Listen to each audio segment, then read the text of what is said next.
Our childhood is where we form our core sense of self, our beliefs, our automatic patterns, and the way that we perceive the world. Because we don't know any better and we're in a constant state of seeking guidance, we learn to respond to the world in a way that's modeled by our caregivers. And I actually want to preface this video with a gentle reminder that our caregivers are human too.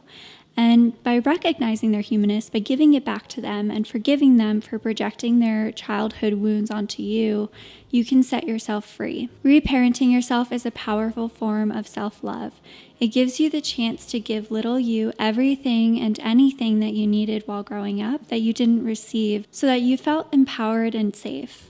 Safe to express yourself. Safe to explore your curiosities and interests.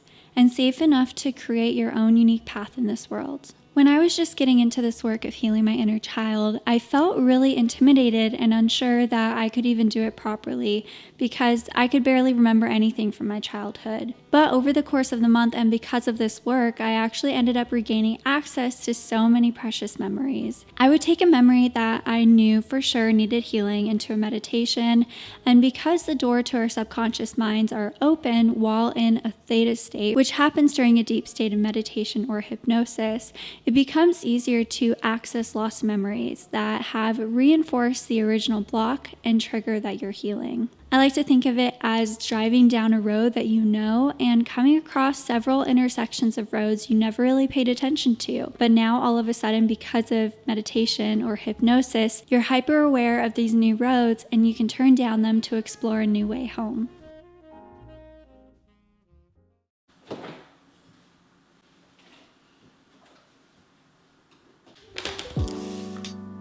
So the first step is to discover and become aware of your inner child wounds, and I approach this in 3 ways. The first way is by looking at triggers that happen in your everyday life and looking back at your childhood and figuring out where else have you experienced the same feeling. When in your childhood have you felt the same way or triggered the same way? And you can typically tell when you're being triggered if you start to notice that you're criticizing yourself, if you start to notice some negative thought loops happening, if you start to fall into a victim mentality, you feel embarrassed, you feel ashamed, or if your body actually physically shrinks. Those are good indicators that you're being triggered. And actually, fun fact, many of our beliefs that our triggers are stemmed from are formed at a very, very young age. And basically over time, they're reinforced by our parents, our teachers, our caregivers, society, and even how we see others being treated. Dr. Bruce Lipton states that our automatic behaviors and beliefs are programmed into our subconscious mind from the time we are born to about age 6 or 7, because during those ages, our brain operates mainly from a theta or an alpha state, which is what we experience when we're in a deep state of meditation or hypnosis. And then around age 8, we begin to develop our analytical brain, we bump up to a beta brain wave, and it makes it a little bit harder for us to change our subconscious programming, but it's not impossible.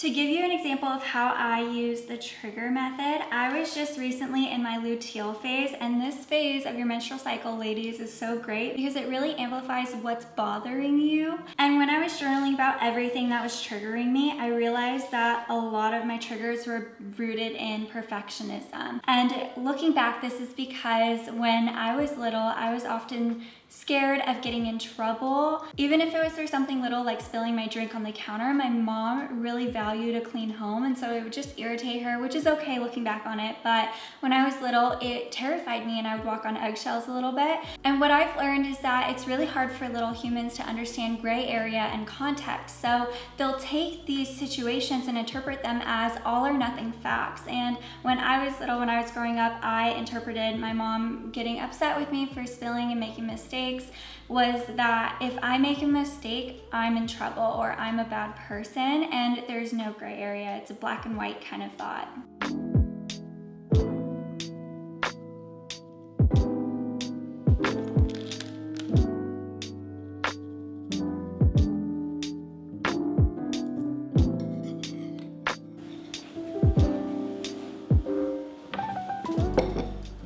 So the second way I've approached healing my inner child is by thinking about my childhood in phases. So infancy, preschool, elementary school, middle school, high school, and even college. And under each of those phases, I listed out as many major events that happened, feelings that I was constantly feeling, and limiting patterns. As many of those things that I can remember, I listed under each of the phases. So for example, in high school, my parents got divorced. I self-isolated at home because I was jealous of my sister and my mom's relationship, and I had 2 boyfriends that cheated on me. So I take those experiences and those memories and I ask myself how they may still be affecting me today. Thirdly, I've been learning more about attachment styles, and I lean more towards the anxious, preoccupied attachment. But I've been using the information that I've learned about this attachment style to help me understand better my patterning when it comes to intimate relationships, and to help me understand what I needed to feel secure growing up, as well as what I need to feel secure, like nobody's going to abandon me in my current relationship as well. There are 4 main types, and I will leave a link to a quiz that I took down below if you're curious about yours. But I do want to say your attachment style probably changes based on each relationship and different situations. So for instance, you might be avoidant for some things and then anxious for others, and it's really just understanding how you react to what your patterns are in a relationship, because it can be a reflection of what you needed when you were growing up. So to give you an example, I struggle with codependency, which is common for an anxious attachment style. So I discovered that one of my blocks is I feel really guilty, and I have a lot of self-doubt around being a content creator, and this mainly is because my mom doesn't believe it's safe. She really values safety in a job, financial security, which absolutely makes sense, but it's really hard for her to understand why I would want to take the risk. And she voices that opinion to me quite frequently, and when she does, I instantly get hit with a lot of self-doubt, and I start to question whether I'm making the right choice, because her approval matters a lot to me.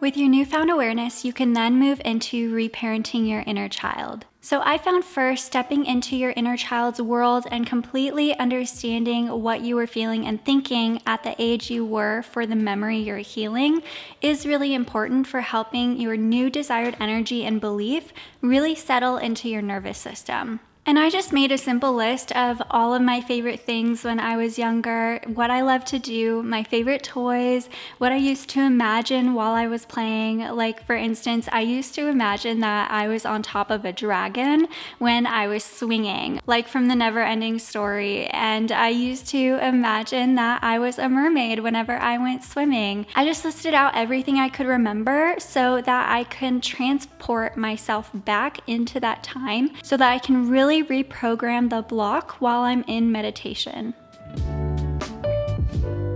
Then set your intention. Journal about the block that you want to focus on, the memory you believe is at the root of that block, and what you feel like little you needed to feel empowered, safe, loved, seen, and supported in that situation. This can really help you focus and have an easier time getting to the root to reprogram it when you're in meditation. Then you're gonna do the work to give your inner child what you needed. And I found that meditation is my favorite way to heal my inner child. I believe meditation and hypnosis are the easiest ways to go really deep into your subconscious to refresh and reset your beliefs.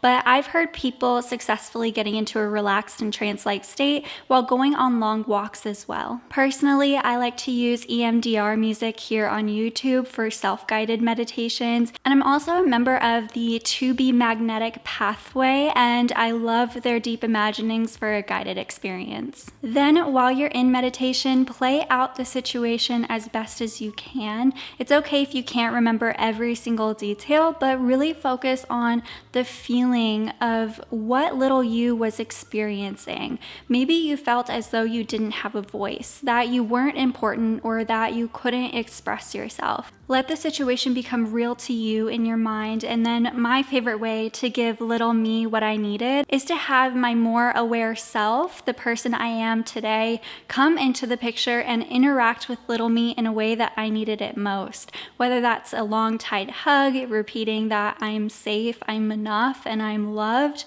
or just listening to what little me wanted to express, because I often felt like I wasn't worthy enough of expressing my needs and having a voice.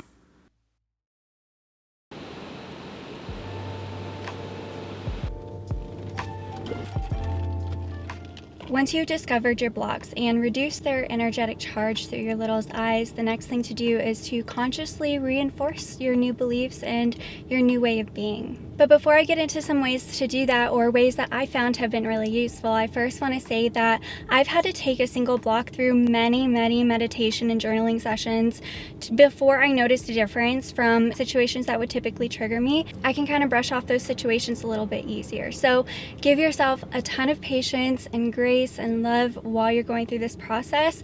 If you keep getting triggered by the same block, it's okay. They're layered, it takes some time, and just don't give up on yourself because you deserve it. The first way is by having conversations and setting boundaries. I know that opening up and having meaningful conversations to set boundaries can be really intimidating and can really be hard to bring up just in a normal conversation. So don't feel like you have to do this right away. If you just don't feel ready, take your time with it and get to a place where you actually feel like you can have this conversation. I've found that setting boundaries is often better received when you come to the conversation from a neutral and grounded place, meaning that you're not energetically charged about what you're asking for. And to get to that place, you need to accept and find value in what you really need and why you want to set that boundary, or why you need to set that boundary. For example, the other day, my mom and I had the most beautiful conversation, and I was able to get to the point where I can ask her to refrain from saying things like, I think you need to get a job, or have you thought about X, Y, and Z for your financial future? And what really helped me feel calm going into that conversation was letting go of that story,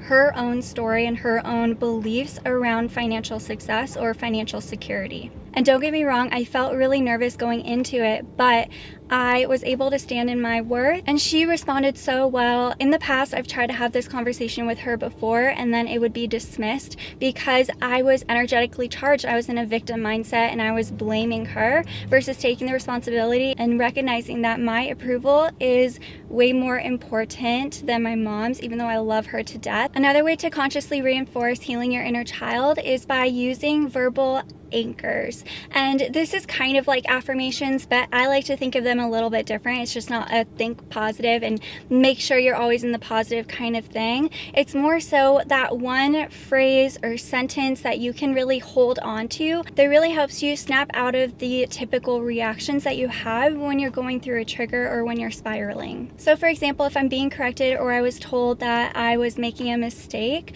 I now tell myself that mistakes are a part of life. They're normal, there's nothing wrong with them. And this really helps to reduce the fear that I have around getting in trouble or being a bad person because I made a mistake, and knowing that it's okay and it's okay to take risks. But yeah, those are roughly the 3 steps that I found have really helped me heal my inner child and make a big difference. And it's still a process. I'm still recovering memories. I'm still finding blocks that have really deeply rooted layers that I'm just working on healing. And again, give yourself so much grace while you're going through this because it takes time, and that is okay. I'm profusely sweating because it's so hot. Oh my goodness. I really hope you found this video on how to heal your inner child useful. I'm sending you so much support and so much love while you're going through this process, and I seriously can't wait to spend more time with you in the next video. Bye!